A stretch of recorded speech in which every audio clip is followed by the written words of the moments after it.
Up, everyone? Hope you're doing well. Today I'm interviewing a local engineer and producer for a studio called Glow Street. He just got his first gold plaque, which is pretty dope. With Megan the Stallion and Pooh Shiesty. That's right. Today we got Aries in the cut. What's up, man? What's up, my boy? Not Yeah. much, man. I appreciate the introduction, my guy. Yeah, first our friend introduced us to each other. Yeah. Um made a few beats here and there and shit like that. We're trying to start doing more content together, so we figured we just hop on and try to do a little interview. First thing I wanted to ask you though, bro, is how long, because I don't even know this, how long have you been like working at Glow Street? So I've been officially working at Ghost Street since 2019. So about, well, no, About no, no. 5 years? I mean, time be fine, bro. So I guess I want to say, yeah, 5 years. That's like when I first started recording people, but I've been around Ghost Street since 2017.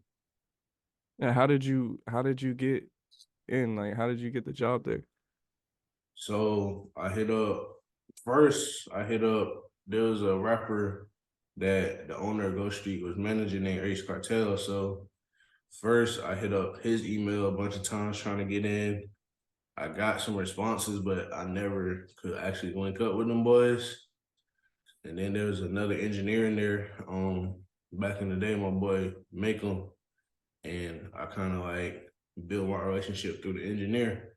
And that's kind of like how I kind of got in because he made music as well. So we kind of clicked instantly as soon as we start working. And that kind of like helped develop the relationship with the whole team at Ghost Street. So you were putting in emails, Oh yeah, for sure. I was emailing the company, but it was like you gotta kind of have a strategy because you gotta think, and at the same time, how many people is emailing this company? You know what I'm right? saying?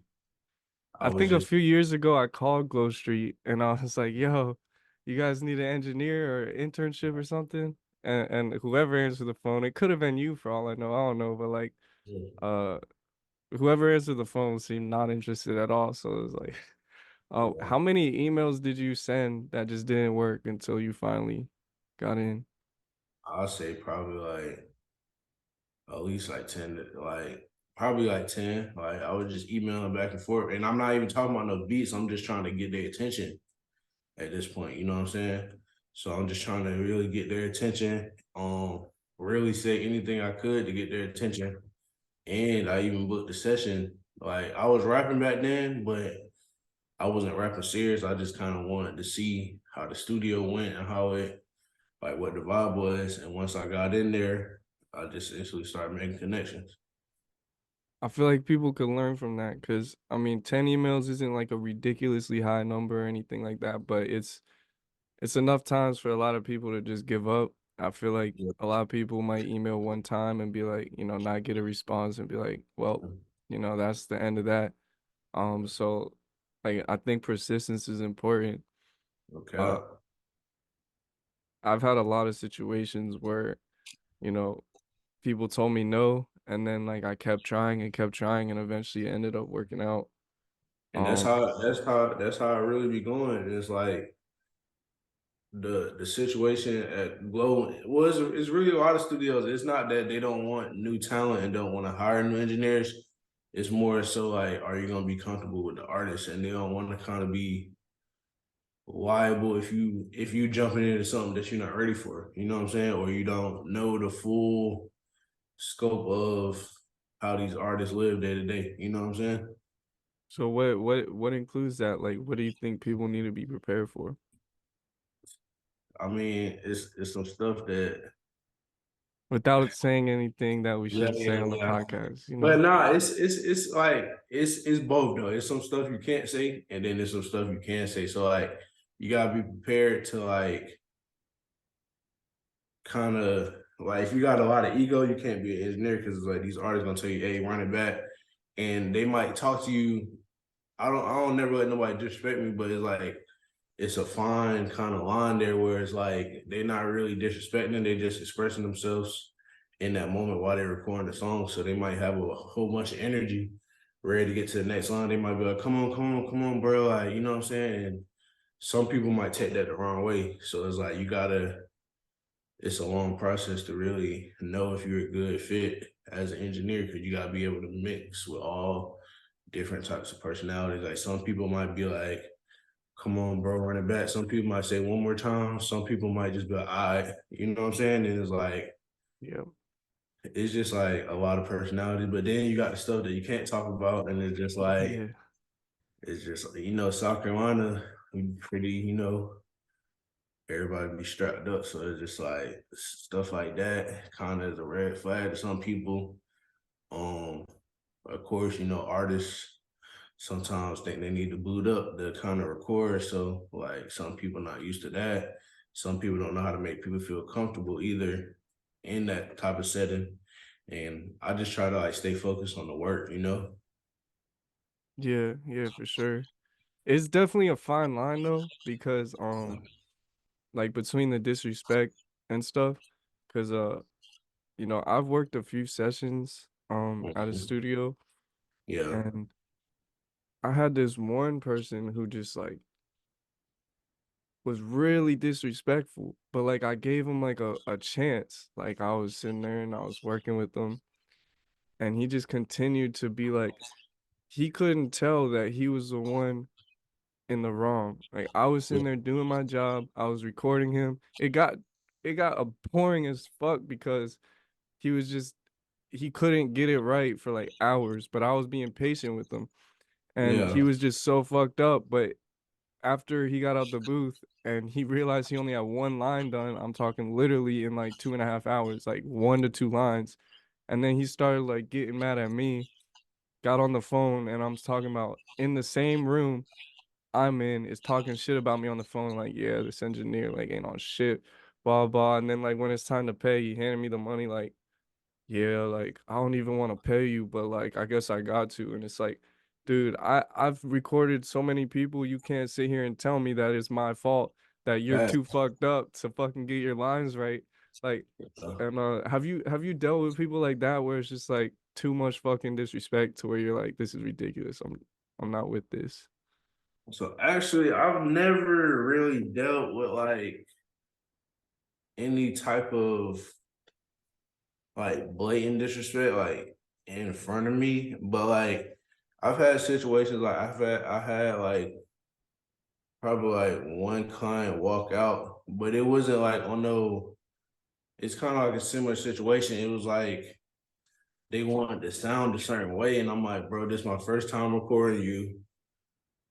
You just pulled up the beat, and you, like you said, you only did 2 lines, so it's like he like, hold on, bro, I'm trying to sound like a little baby, and I'm like, bro, like you gotta wait. And then they walking out, they like, oh, I just don't like the way bro mix. And then like the owner even had to like kind of check them, like, bro, like this dude has worked with so many major artists that never had a problem with the way the quality is. You know what I'm saying? So how magically, like at first the owner was kind of like, dang, they walked out. But like when I showed him the session, I'm like, look, bro, it's 2 lines. Like, how can I even begin to mix your voice or find your tone or find your energy? Like, you haven't even gave me a hook to work with yet.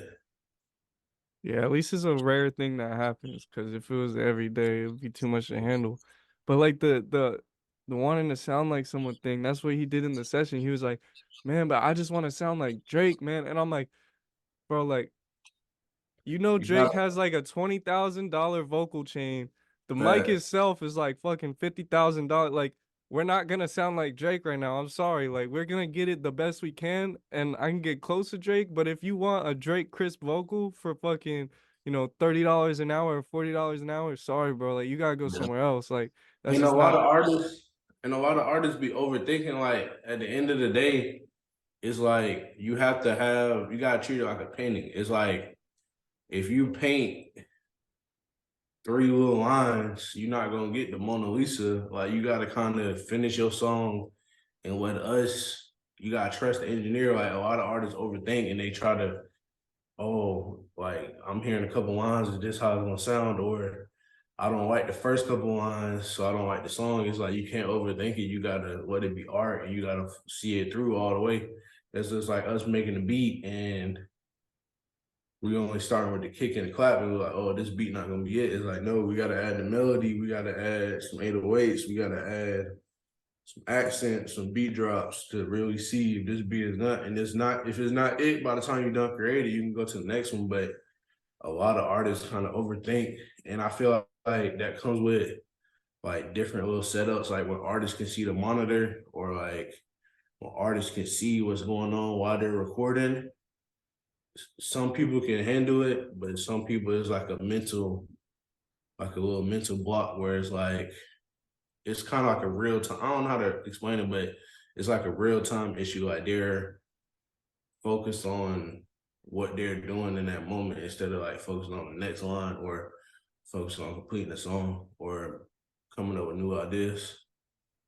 Yeah, and I mean, like, a vocal preset is just really meant to get the artist comfortable and then have like a reference track for the mix engineer because the Mm-hmm. what's important is the vocal performance. Like if you can get a good vocal down, like the preset could be shit, and I'm not saying the preset should be shit, but hypothetically in the worst situation you have a great vocal and a shitty preset, like the mix engineer is gonna take all those effects off most of the time and then remix it.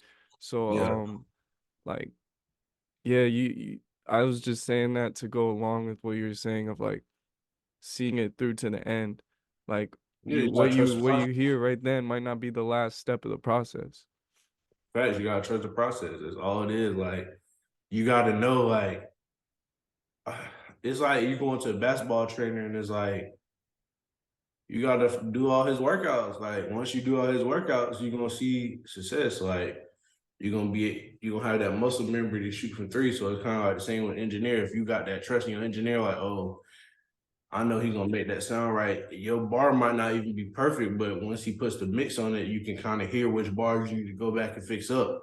That's what a lot of artists do too. They kind of like worry about, I only got X amount of time, but it's like, bro, just rap, be creative, and if we got 15 minutes left, listen and go back and fix the bars you want to say.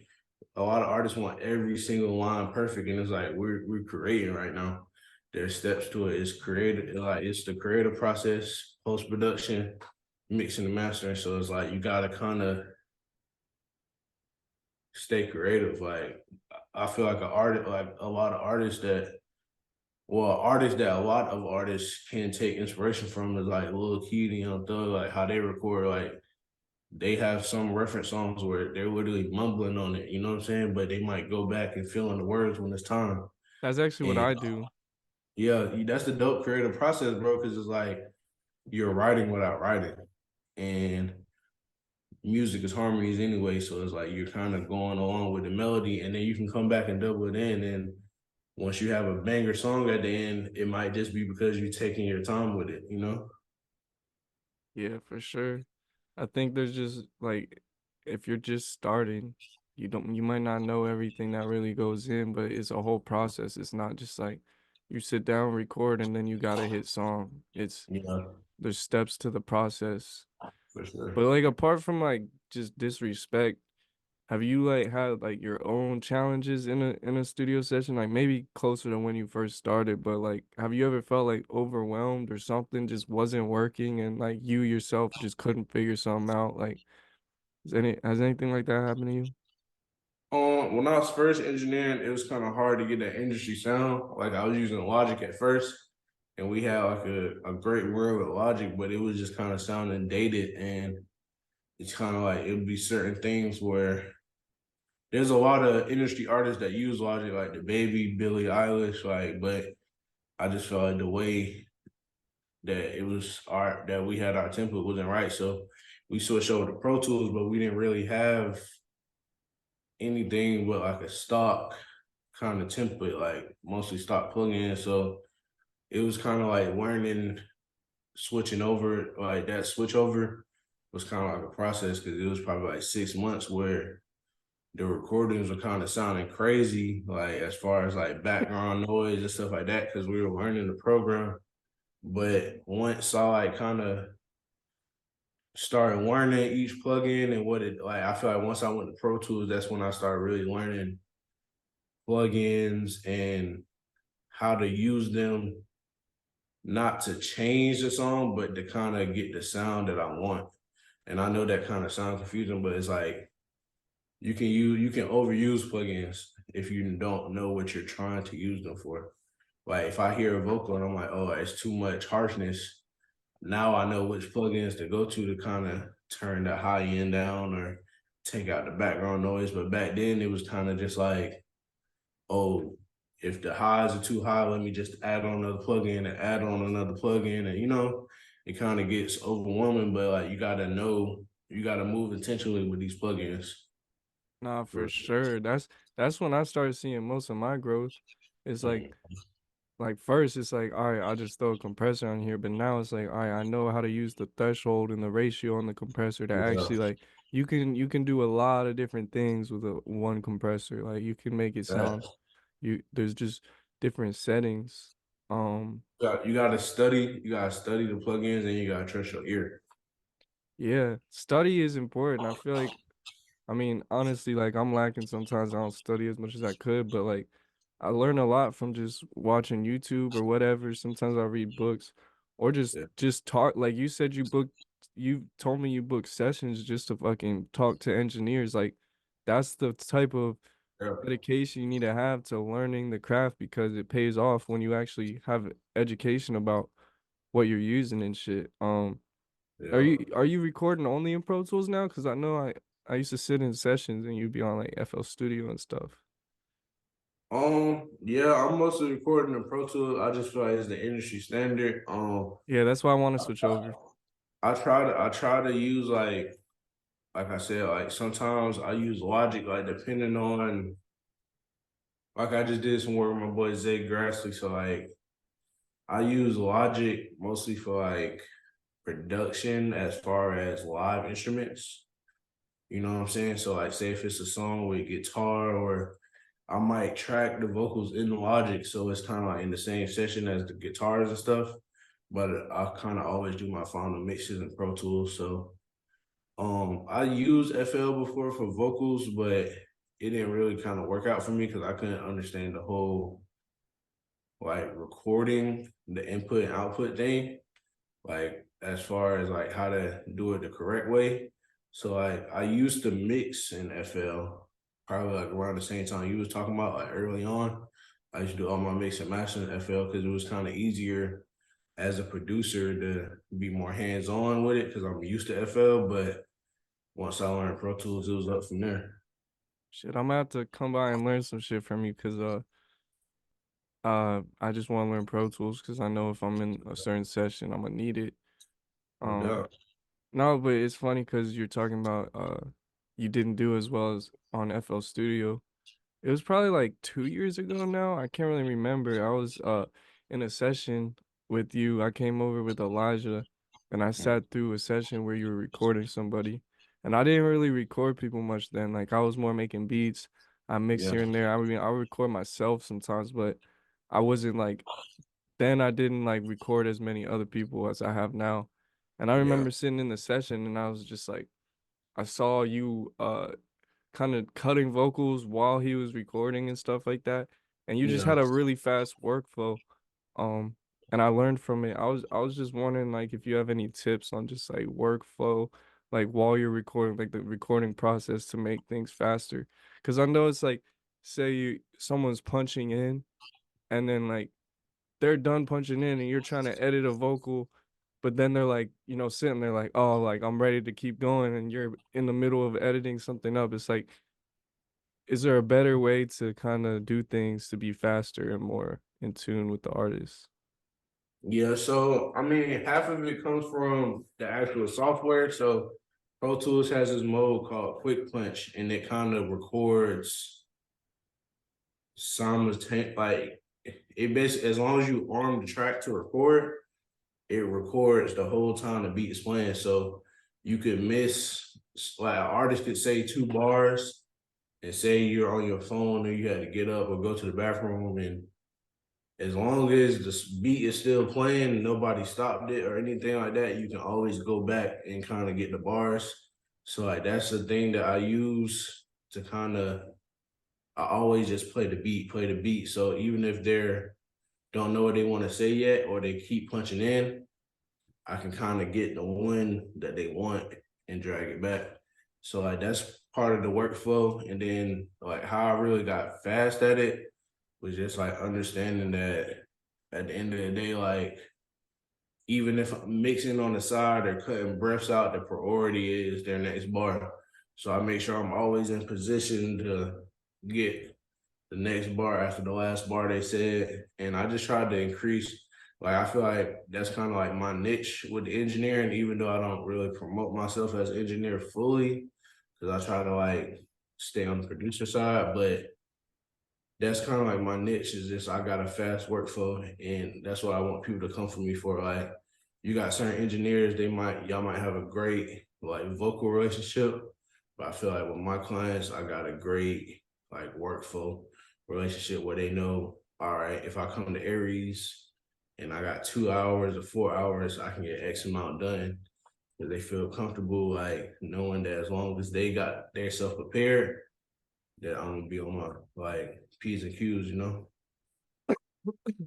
But that's kind of like my niche. Like I try to, that's like the little space I try to be in. I try to be in that little punch in bag. I prefer working with artists that punch in line by line because it don't sound different. Like once this is gym too. If you got an engineer that really know how to punch in like the industry artists and Atlanta artists.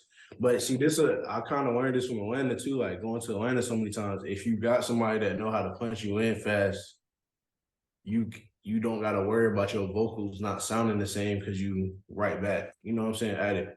If you got an engineer that kind of like wants to hear it and your vocal tones might vary because you taking time and you're not exercising your voice, you got to kind of stay in that same tone. So that's my main thing, like keeping the artist in that same tone and just keeping them flowing. That's interesting. A lot of people don't really know about Myrtle Beach. I feel like we're obviously if you live here, you know that we're like on the side of basically nowhere except the fact that we're a tourist attraction. So that's what brings people to our town is tourism.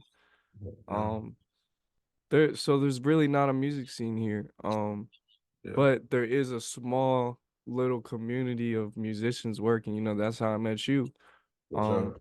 there's definitely people working out here and I think that the scene is gonna get bigger and bigger. Yeah, But Glow Street is definitely, I feel like if a major artist does happen to be in Myrtle Beach, I would think Glow Street is where they're gonna go, right? for sure. Um, so like I don't know the extent of how many or all the names or anything, but I know you've worked with some, pretty big rappers and stuff like that.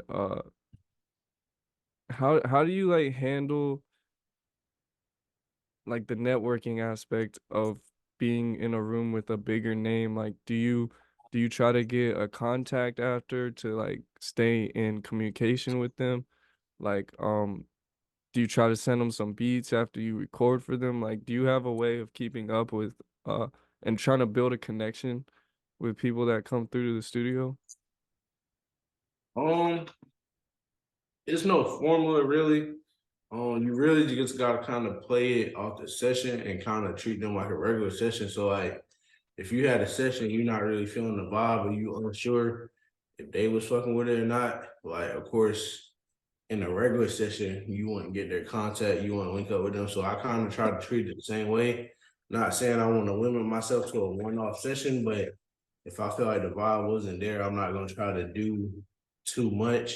And at the same time, you got to realize that these are big artists where everybody's trying to get in contact with them for a reason. So if I don't have a reason to necessarily be in contact with you, or say we did work, say if we worked during the session, like say so and so got my beat, I kind of already got the placement, so I don't need to get his contact for more placements. It's more of us either getting his contact to stay in the loop. Like, say if I go to his city, I can tap in, or it's really just following up on the song.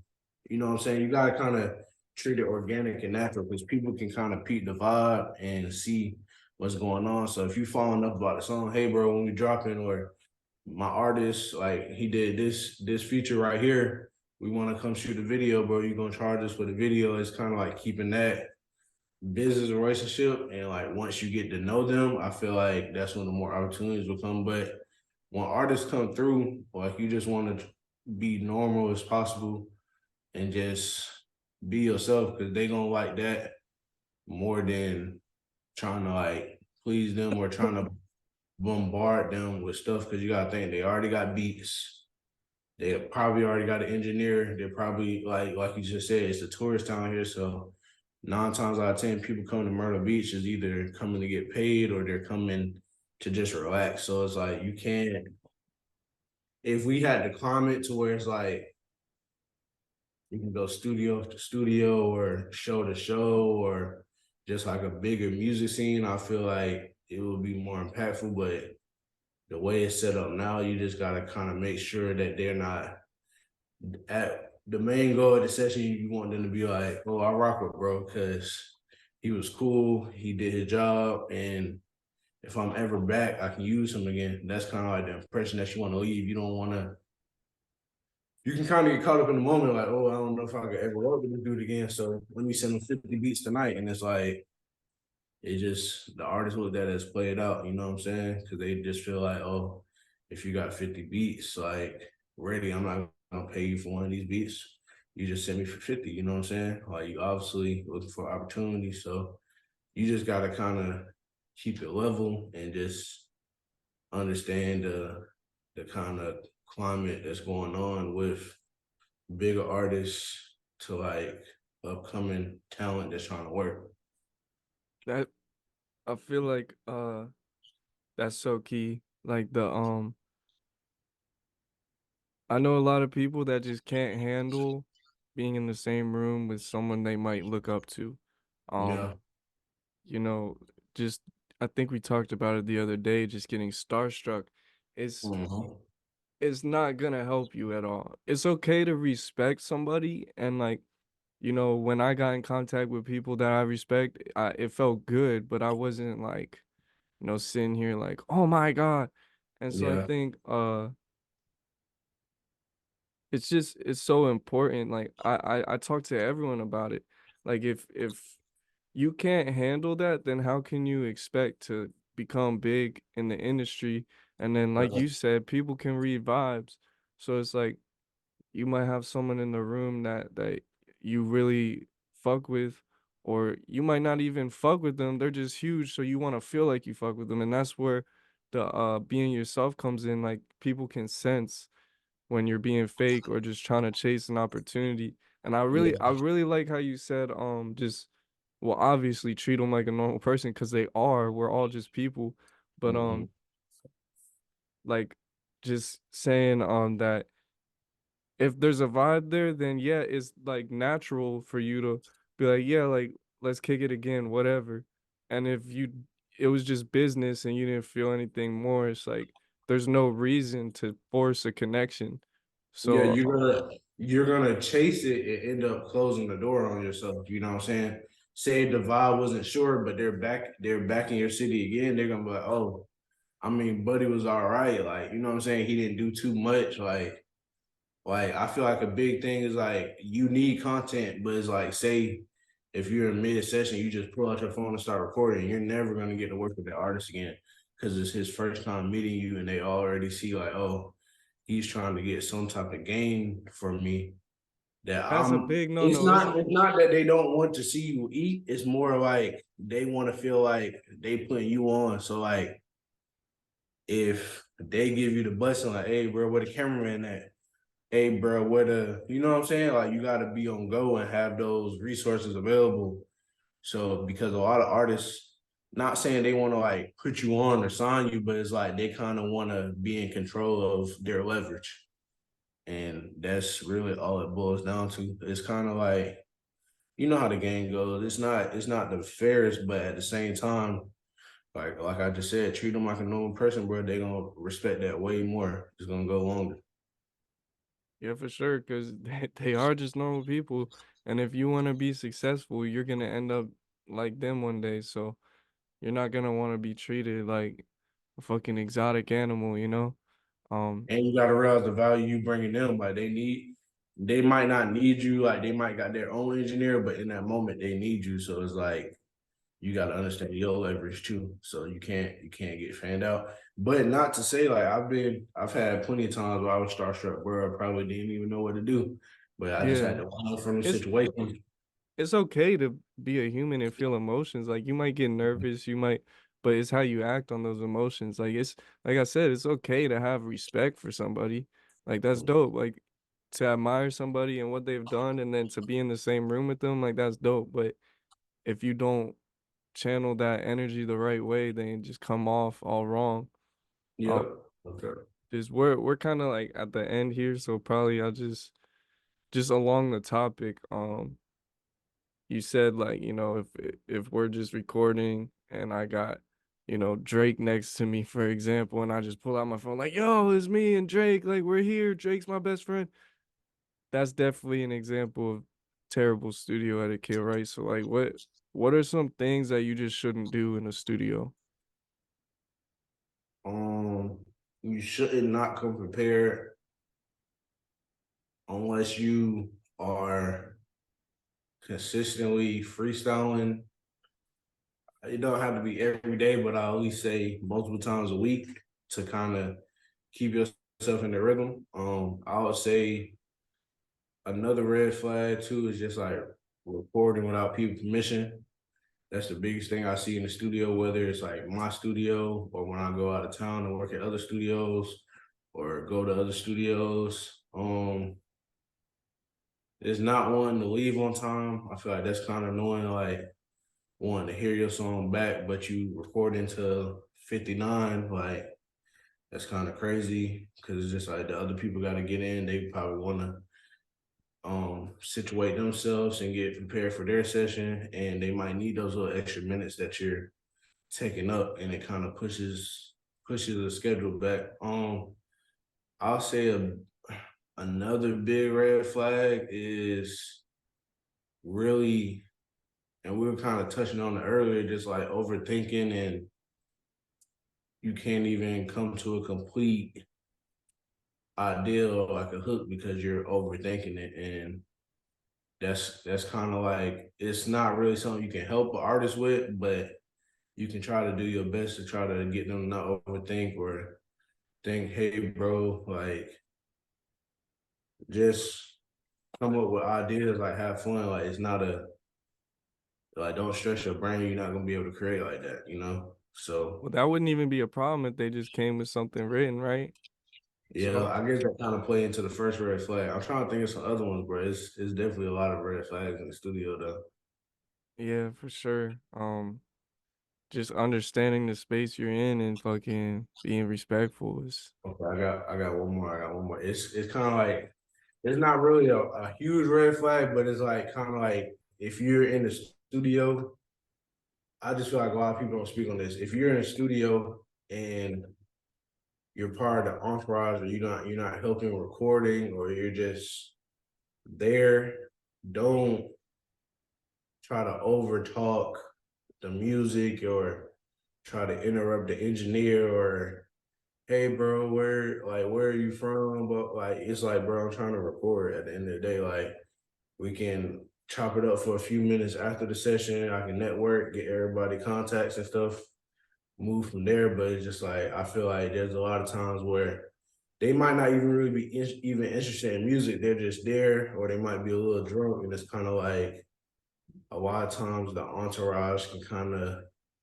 delay the process. You know what I'm saying? So I'll give that a red flag because it's just like you got to know studio etiquette. So that's something for everybody out there that might be watching that's not necessarily a producer or engineer or artist. Is kind of like I don't want to say like know your role, you know what I'm saying? But at the same time, it's places in the studio, and it's like the engineer still got a job to do at the end of the day. Yeah, no, I agree with all those things. I haven't worked as many sessions as you, but I've Yeah, definitely worked enough to know what not to fucking do. for But sure. yeah, I think that that's pretty much enough for today. I hope I'm not even hope, I'm pretty sure there's some information in here that people can learn from.